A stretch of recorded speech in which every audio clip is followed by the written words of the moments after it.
Iyo mga kasawat, ayan o. Ito ang bahay ng Santiago na kung saan ay dumadanas ng matinding pandemya ng COVID. Pero tuloy pa rin ang Pasko. Mga kasawat. Ayan ang kasama namin. Namasyal kami dito. May parigalo si Mayor. Ayun, mga kasawat.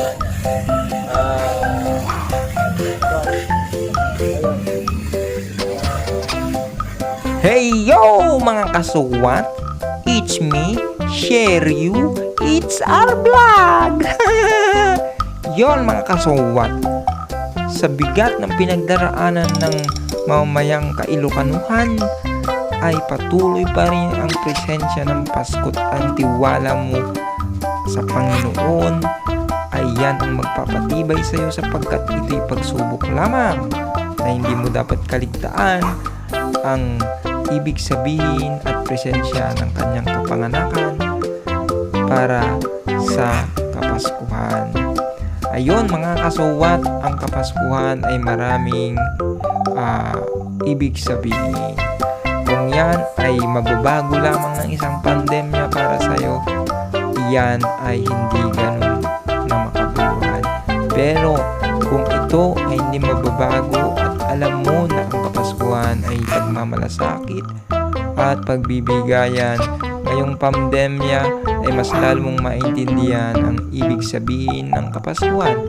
Ang Kapaskuhan ay isang malaking bagay na nagpapaalala sa atin upang ibalik tanaw ang ating sarili sa tamang landas na sa isang taon ay nakaligtaan natin ang mga bagay na ating dapat pinag-ugalian.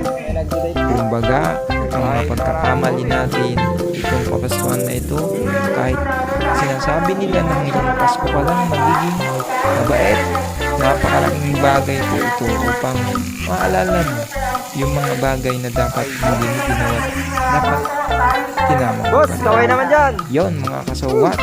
Kaya naman, mga kasawat, hindi mahadlangan ng kahit anong pandemya o Kapaskuhan kung ikay may tiwala sa Panginoon, tamang disiplina upang hindi nakakaperwisyo sa iba, umpisahan sa sarili at sa pamilya upang tuluyang masuko ang COVID at ang pandemyang ating nilalabanan ngayon. Sa kabila ng lahat, napakasaklap sapagkat ang bawat pamilya na nalagay ngayon sa sitwasyon na pagiging watak-watak ay napakalaking dagok sa bawat pamilya nila yun. Pero wag mong hayaan yan na magdulot sa inyo ng depresyon sapagkat walang magandang magiging epekto kung ito iyong dadamdamin.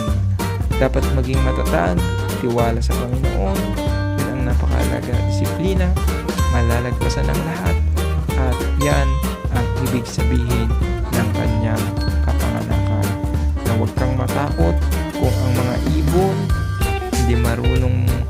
hindi sila marunong gumamot, hindi sila pero nabubuhay, gumagaling. Ikaw pa kaya na kanyang kawangis ang kanyang pababayaan? Tiwala lang, napakahalaga mga kasawat ang tiwala sa Panginoon para sa ganun ikaw ay kanyang mga kasawat. Kaya sa mga Kailokanuhan natin na nangangamba ngayong Pasko, lagi nyo lang tandaan mga kasawat na hindi ka pupubayaan ng Panginoon. Basta't magtiwala ka, gawin mo kung anong obligasyon mong disiplina para sa ganon malagpasan mo ang sitwasyong kinalalagakan ng bawat pamilya na nawatak-watak dahil sa pandemyang ito. Ayun, pag nakikita nyo po ang liwanag ng mga parol at mga ilaw, diba yung mga yan ay dumidilim din pag yung pinapatay. Pero kung may tiwala ka na lahat ng bagay na nagdidilim ay pwedeng magliwanag, basta't iyon lamang ang hangadin mo ng buo at may Magpaparada rin tayo eh. Yun mga Ano tayo kasawat. magpapawat? Ayun. Ay doon? Kaya naman lahat ng mga Ilocanuhan dyan na nanonood sa kwan na to, huwag kayong magpanik, sapagkat habang nagpapanik kayo, lalong natutuwa ang demonyo dahil nagtatagumpay. Dapat ipakita nyo na sa kabila ng ganito, wow! Ang laki ng tiwala nila sa Panginoon, kaya hindi sila nagpapanik. Diyan nakikita ang pagkakaroon ng matatag na paniniwala. Po, may nagaganap pa rin pong parada sa kabila po ng sitwasyon ng Santiago.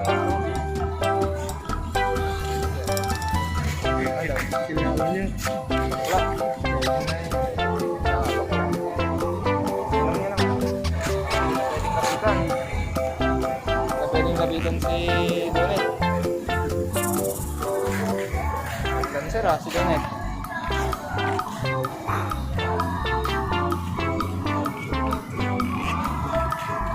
Ganda. Yun, dito po ang Santiago City Hall, kung saan tuloy pa rin ang Pasko kahit na parami ang COVID. Busy sila sa paghahanda ng parada. Yan po mga kasowa, kahit na ang daming pamilya ngayon ang nasa quarantine area, nakakalungkot man, pero ito ang real talk sa buhay ng Pilipino ngayon. At babalila extra mega yan. Yan, ito medyo ito lang, tingnan natin yun lang. Ayun, may mga contest din ng parol. Ayun mga kasawat, dito sa may fiesta, dito sa perya. Ayun po, mayroon yan, pasilip lang po ito sa bayan ng Santiago. Ito mga sigod tayo. Ayun mga kasawat, kaway naman kayo dyan mga kasawat.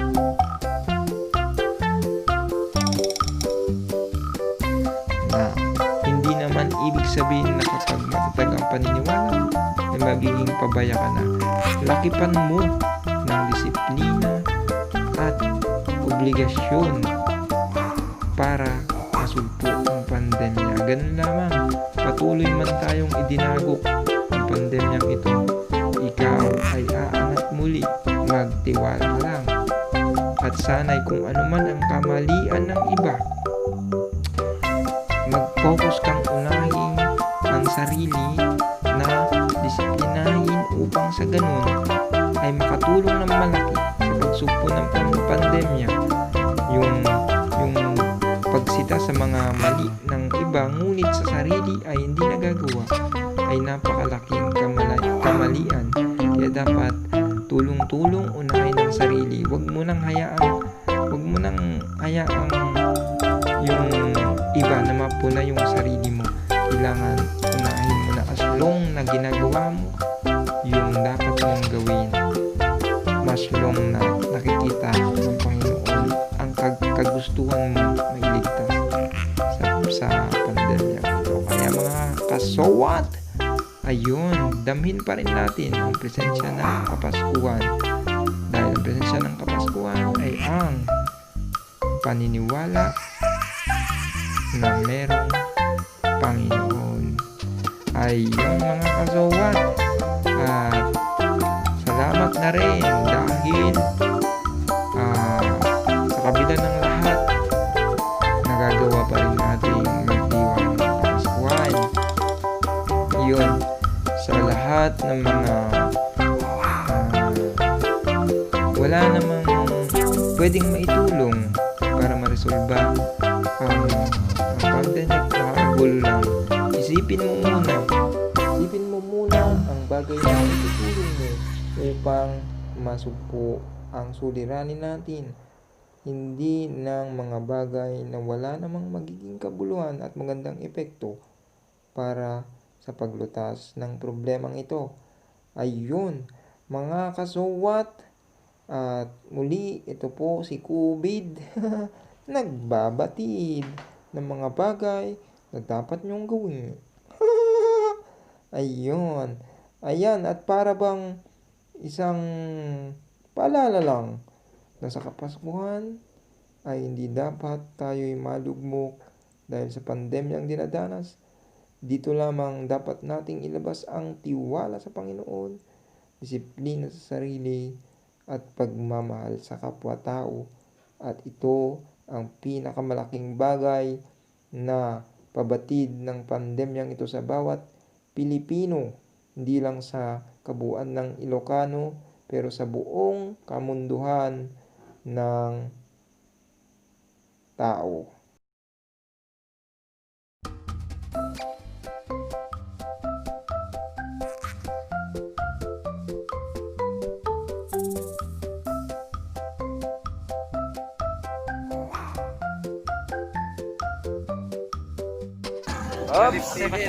Social distancing. Mahirap na.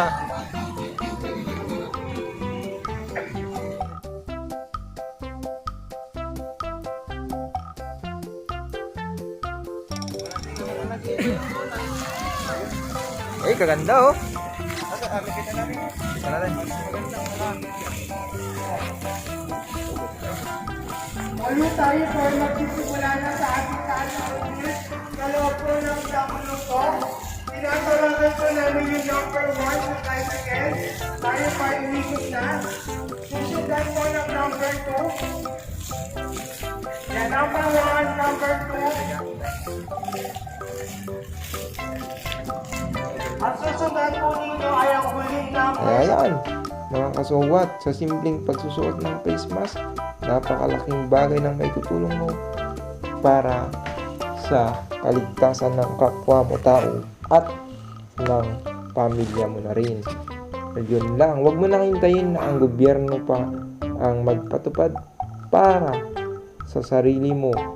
Ikaw na mismo ang gumawa ng paraan dahil sa ginagawa ng isa, ang makikinabang ay lahat. Yan mga kasuwat, napakalaking bagay na mensahe ang inyong napakinggan. Dito lamang po yan sa istorya ni COVID. Yan mga kasuwat.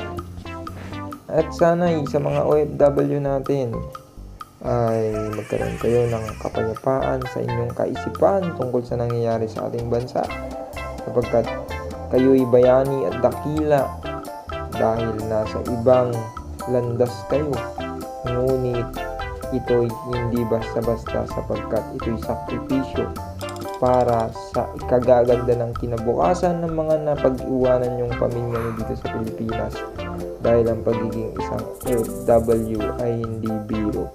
Para ka na rin nakalugmok sa putikan na anumang oras ay iyong ikakapahamak. Mula sa Lacron, lapit na po. Susundan ng number 11 Ayun, oh. mula sa Plaridel. May UFO. Ayun oh. Isang kwan sa KGMS, isang namataan, umiilaw na bagay UFO ang nasa taas. Nako, delikado. Yan. Namataan sa Santiago City ang isang UFO. Kaya bang ipaliwanag to ng siyensya? Maliwanag pa oh. Hop. Tingnan nyo mga kwan oh.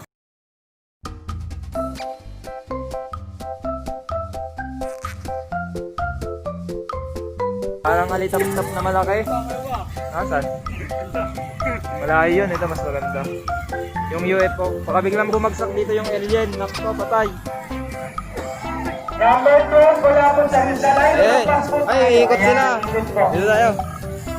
Ang video natin. Ayan. Ang general number 11 mula sa Plaridel. Susunod na po ang mga mensa. Isa na alihan na po. At susundan po sa Resertario yung Rosario. Ayan, dito na po si number 12. Sunod na po si number 13. Ayan, ikot po kayo. Sunod po. Number 13. Yun, yung parada ng mga tricycle, mga kasawan. Ayan, mga kasawan. Ang parada ng tricycle. At sila napaglumanat, may sapot na tong parol na to. Pinakamatagal na parol. Nung nabuhay si Lapu-Lapu. Wala pa si Lapu-Lapu. Sinapot na. gagamba pa. Ayan po yung parada ng mga tricycle, mga kasuwat. Na mula po sa Villasis. Yun. Parada. Maraming regalo.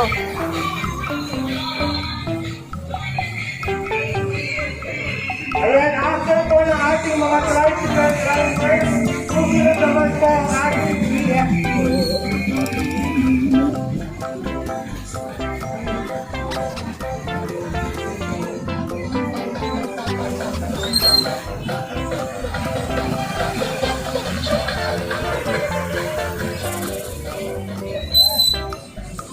Ay, ganda oh. Yan, ganda oh. Oh, di ba? Oo. Diretso na yun sa kwan, pag-uwi niya, quarantine pass. Ay, quarantine facility. Wala nang quarantine pass.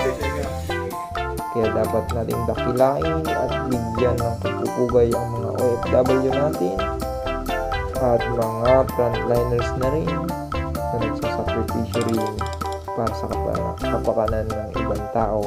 Mabuhay ako! Iboto akong bilang mayor!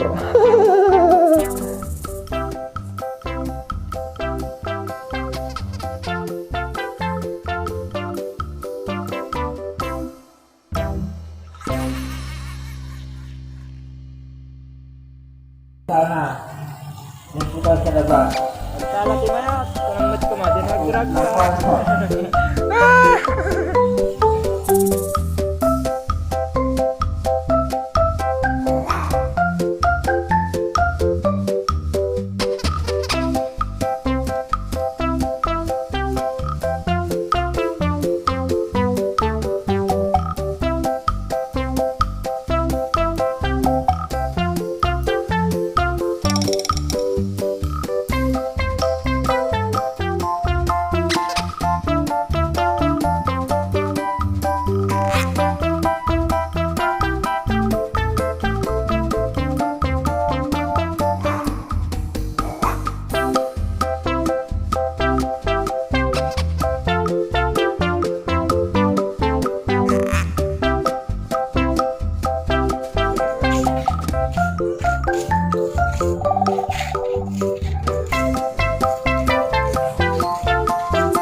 Kumukonsumo ng kuryente.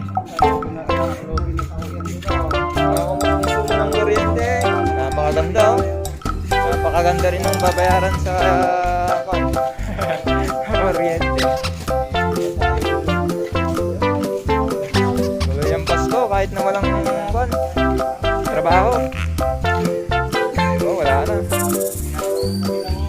Dapat sana yung tema nila sa COVID. Mga nilagay nila, mga swero, mga basta magpatayo sila dyan ng isang pasyente para COVID-19. Chocolate oh. Sana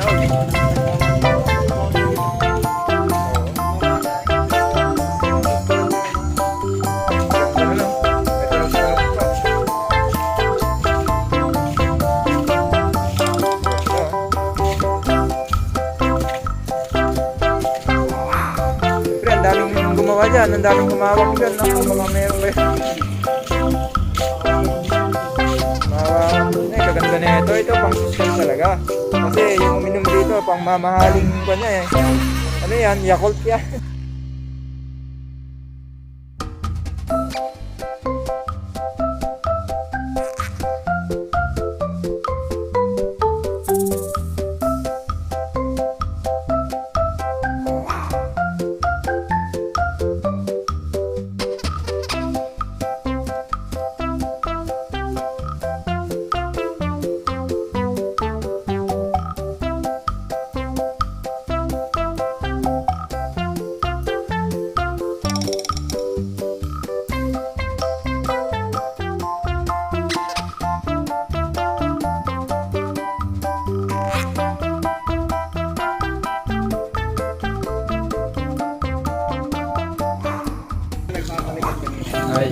Ay, ganda. Yun na yung UFO ko, Bumagsak na yung UFO. Patay tayo mga kailam. Di pa bumababa yung driver niya, oh. Baka walang lisensya. 1, 2, 9.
Mas okay pa rin yung may exercise. Ikaw ha, teacher ko. Tingnan mo, iba yun, oh. Ba't iba yun, oh? Yun na yung star na yun, oh. Magkatabi. Iba. Hindi na tayo star eh, planeta naman daw natin. Sabi nila. Eh, ba't magkatabi sila, eh? No, tingnan mo. Parang social distancing na. Social distancing. Ganda ng drone, no?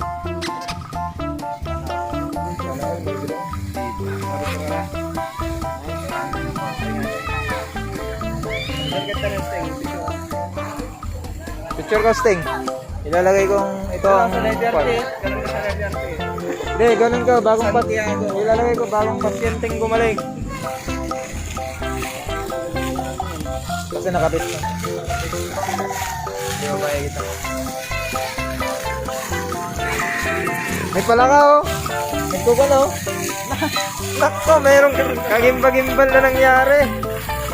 Eh, pala ka, oh. Lalabing-labing sila, oh. Yun, sabi mo lang.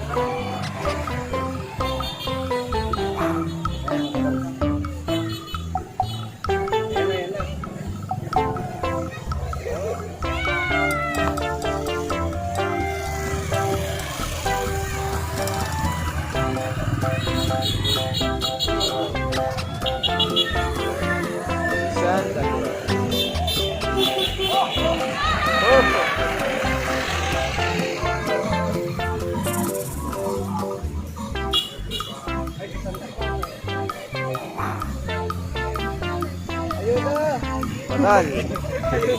O, kalaw, kalaw.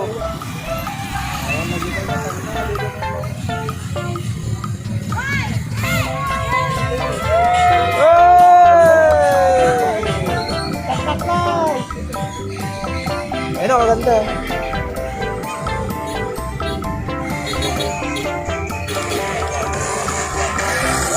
Ang ganda eh.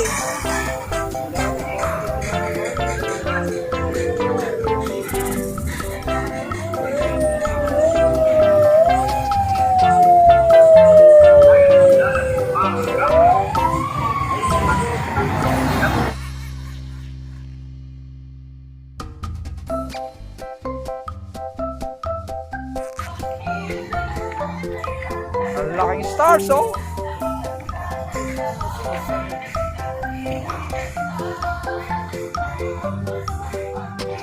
Ito, parang UFO. UFO bumagsak.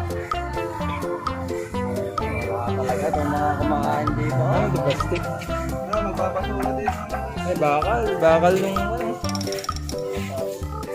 Bakal pala yung kanya, mahirap magpan dito. Magwala rito, pag sinuntok mo na masakit. Ganyan lagi. Hindi tao yung kumain dyan. Ano nyo, may namataan pang kagibal-gibal. Yan siya ng...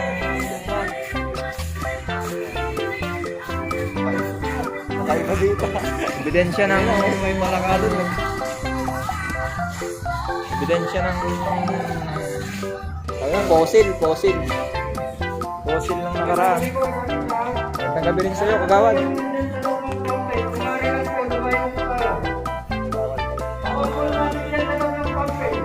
Katibi naman nila ano to, Juan? Ay, tumubo lang ano. Ay, mayroong Juan siya. Parang bricks. Ganda pala pag may bricks ano. Parang, pero pag kumapal to, ganda. Ay, maambon na. Malambot na. Hindi na ulan yan. Ganyan-ganyan na. Between naman. Hindi ulan yan. Ang daming mga bituin, oh.